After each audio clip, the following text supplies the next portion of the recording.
Hey, what's up, you guys? Jonathan. Jamie, what's up, guys? We're just here hanging out, and we thought it would be really cool to talk to you about why so many people don't get results with flexibility work, especially when they're doing a lot of stuff and they're doing the supposed right things. Yeah. Right? I mean, we were actually just getting pretty lost in the conversation ourselves, and I was like, yo, let's record this because this is really important. These are huge missing pieces and kind of a blind spot in the fitness world, in so many of the different worlds, whether it's, we hear about this in CrossFit, yoga, all these other kind of mechanisms for overcoming strength, mobility, flexibility, and people come to us every day saying, I've tried this thing for years, and I'm actually not any more flexible than I was 4 years ago. Like one of our clients was like, I've been working on my splits for a year, and I'm exactly the same place, and that's not normal. Right? No. I mean, that's a huge level of discipline. Putting a year into something, you should be a whole lot further down the path than you need to be. And Jonathan, I want you to share what you're saying with me. It's like, it's not that anybody's doing anything wrong. They're just doing a couple of the right pieces, missing pieces of the puzzle, and they aren't putting all the pieces together. Right. Yeah, and I'm pretty familiar with this because, like you were talking about earlier, a lot of people have seen my before and after picture. Oh yeah. I mean, pancake. Right. I think everybody could say, like Jonathan, I mean, he's an amazing coach and just an amazing movement specialist in general. But I think what's really put him on the map is this one really awesome picture where it just shows literally how screwed he was. He was so deep down in his intention and inflexibility. I've seen his before picture, which is, I'm like, Jonathan, is that for real? Because that's really bad, dude. He was. I didn't make that up. No. That totally. Was me really trying too.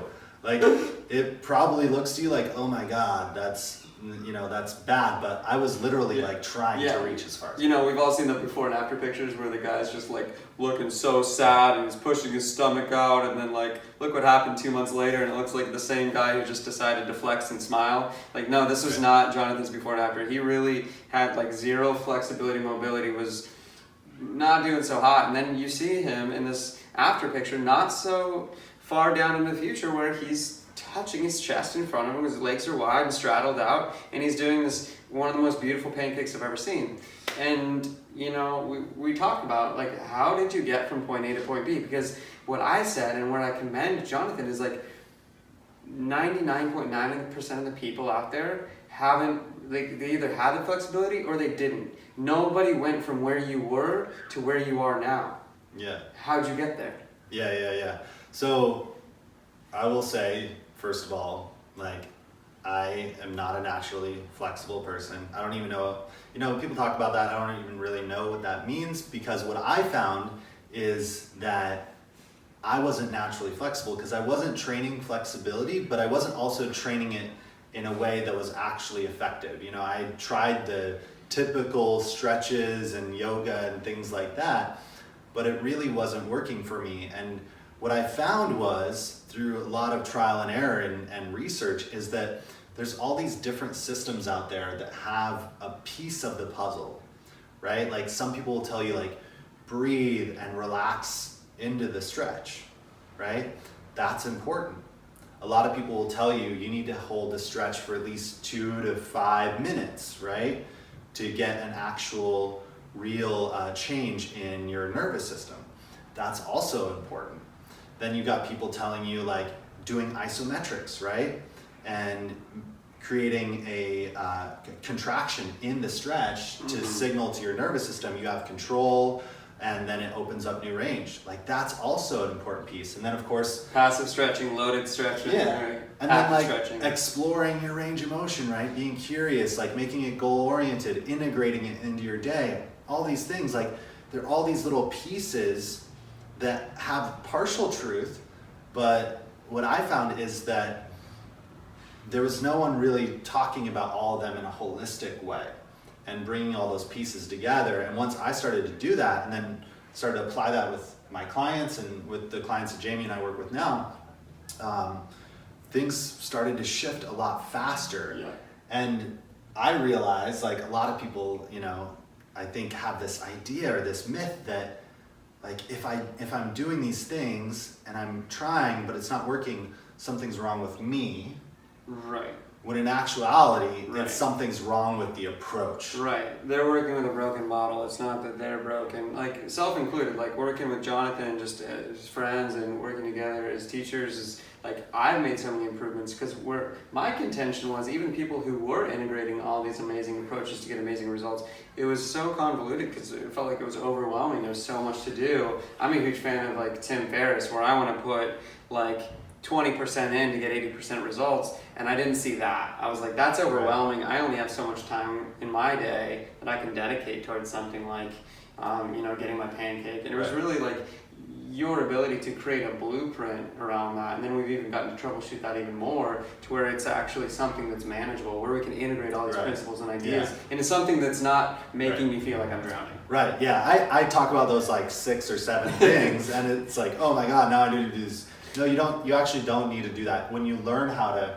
like Jamie was talking about, when you learn how to integrate them into one practice, that's when you start getting leverage. And then more importantly, that's also when you're able to do it consistently, because progress in your mobility and your flexibility is very, very reliant on being consistent. Yeah.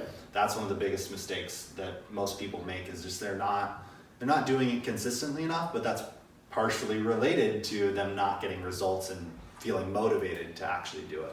Yeah, and it's been amazing just applying, being the guinea pig for the project and creating these blueprints and just trying it out on myself and seeing where I've gotten further with my like single leg squats, with my pancake, with all these different pieces, where it's become, instead of this point of contention and frustration where it's like years of not really making that far, now that I'm making huge progress in all this, I pick 1, 2, maybe 3 things to work on every, like for the next month or the next 3 months. I'm gonna tackle this, and it's like, it's fun again. Like, I kind of lost my passion for a while. Like, I think we all do, right? Because we try so hard, and then there's even maybe some regression. We don't see the progress, and what happens when you try something for a year and you don't see progress? You're like, well, I guess I'm not pushing hard enough. Right. So then you get hurt, and now you're actually worse off. Can you imagine trying something for a year, 2 years, 3 years, and then you're not getting anywhere? And you're rewarded with injury. Yeah. Right. Yeah. Right. And yeah, so we know we're really passionate about this, but there's just a better way to do things, and we've put that to the test with our own bodies, with a ton of people who are so stoked, and we're just sick of people hitting their heads against the wall. We're really passionate about it, so we thought we'd share some of the stuff with you guys. Yeah, guys.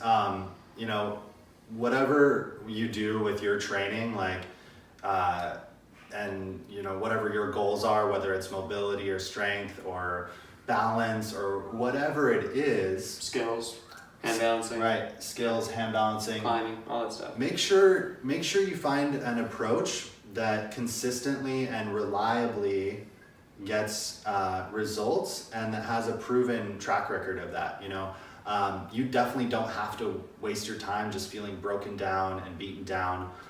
There's a lot better ways, and a lot of it just has to do with putting all the pieces together. Yeah, totally. Like, if you're trying something, a good marker for you guys is you should have, if you're doing a system and you don't have measurable progress in a couple weeks, if not a month, you're not doing something right. You can reassess what you're doing and take a new look, because these things take time, and you have to have patience. You know, like, a lot of people have the mindset that if they don't get it in a couple days, they quit. And we're not saying that it's some magic thing that when you apply it, your whole life changes and that you have mobility and you look like a gymnast like in a week. Right. We're not saying that. It takes time, it takes patience, but you should markedly feel and look different in what you're doing in a month. And if you're not, it's time to take a look at the system and kind of reassess what you're doing. Yep. Cool, guys. Let us know if you have any questions or comments. Definitely leave them down below. We love to answer those for you, and it inspires us to keep creating more videos for you guys. Yeah, thanks for tuning in, guys. We'll talk to you soon.